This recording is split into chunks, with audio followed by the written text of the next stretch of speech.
This is English shorthand dictation number 245 and the dictation speed is 120 words per minute. Ready? Start. Sir, I rise to support this bill. I think this is a great landmark for this government.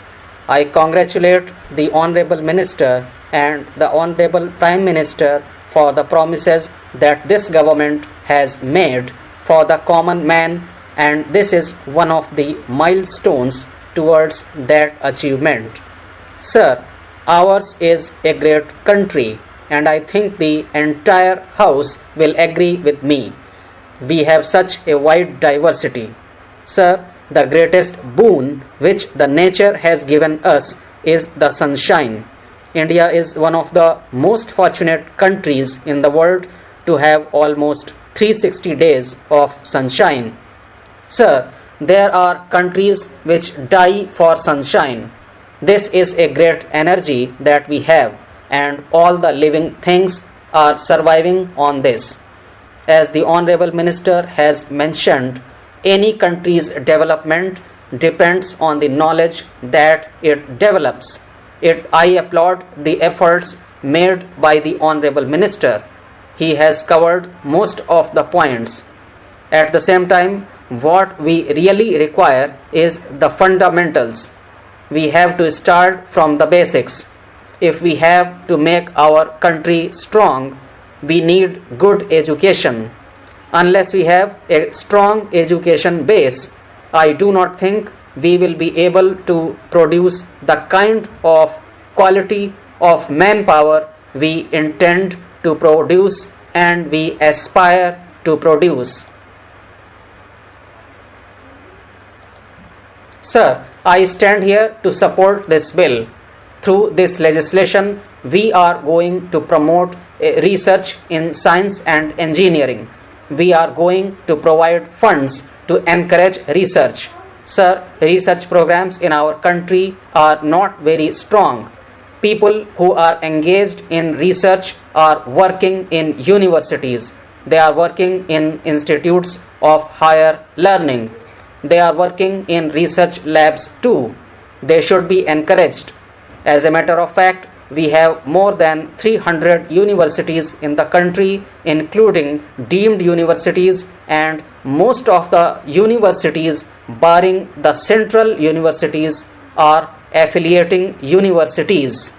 These universities spend most of their time and resources in managing the affairs of the affiliated colleges and the departments in the campus. They have very little time for research. Their main activity is teaching. In fact, research is secondary activity. I can understand that teaching is more important in colleges and universities, but research should be an important activity in our universities. The main hurdle is the affiliating system. In the advanced countries, they do not have this kind of system. All the universities and colleges are autonomous. That is why they give a lot of importance to research. There is a very good example of land grant given to colleges and universities of America to carry on research, and the research was brought to the people. That is why there was no gap between the people and the research. Therefore, this particular attitude has to be adopted in our country also. During the colonial times, our universities could not pay much attention to research. Even after that, we did not have the urge for research. That is why our first Prime Minister, Pandit Jawaharlal Nehru, had to establish the national laboratories in the country. I feel that teaching and research should go together in universities and colleges so that our students can get the benefit of research and new knowledge. Sir, we require fundamental research. I find a distinction between basic research and applied research. Basic research goes to the fundamentals. It discovers the universal principles in nature on the basis of which we go to other things. That is why our emphasis should be on research. We have a great pool of talent in the country. Our students are doing well in America. They get funding and they get freedom also. We have to give both the things to our people.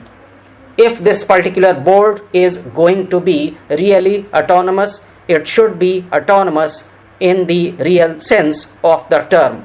There should not be inference every now and then in their own affairs. Therefore, this particular matter has to be understood in its entirety. Sir, students in our universities and colleges are not going for pure sciences today.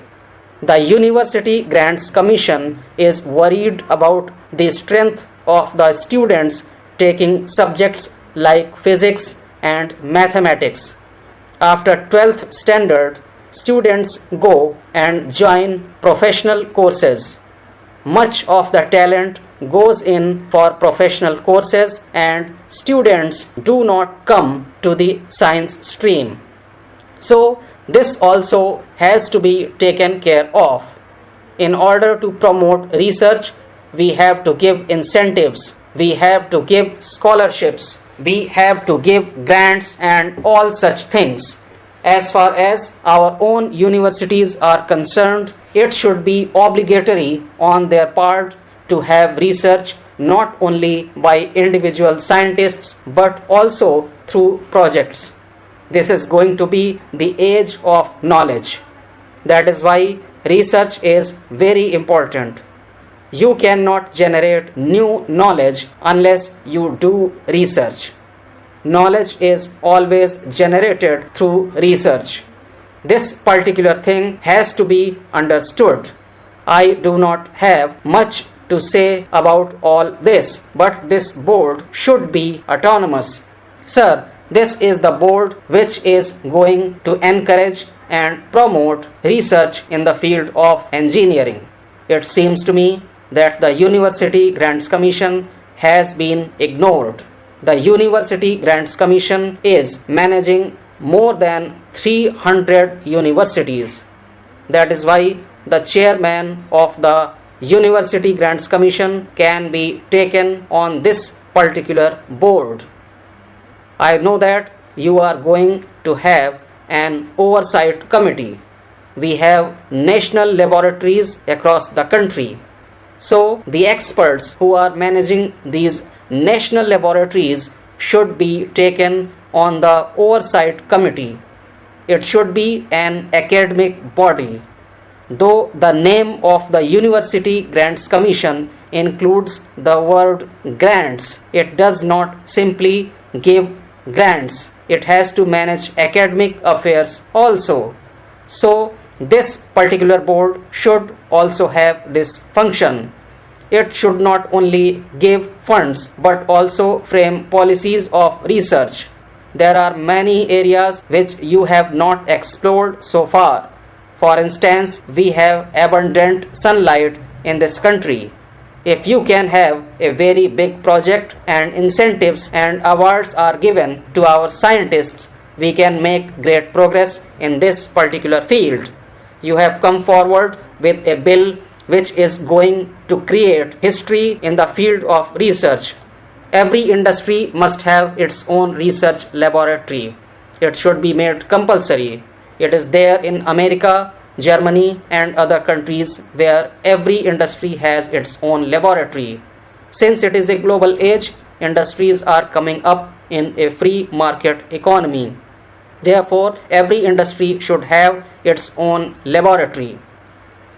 Mr. Deputy Chairman, sir, I am very happy that across the House there is unanimity of opinion that this is a piece of legislation that ought to be supported. I am grateful to each member of this House for having given his support for this particular bill. I am also grateful that we have had a debate on an issue relating to science and technology, something that I had been waiting for a long time and which has enabled the honorable members to express their opinion on various aspects of science and technology.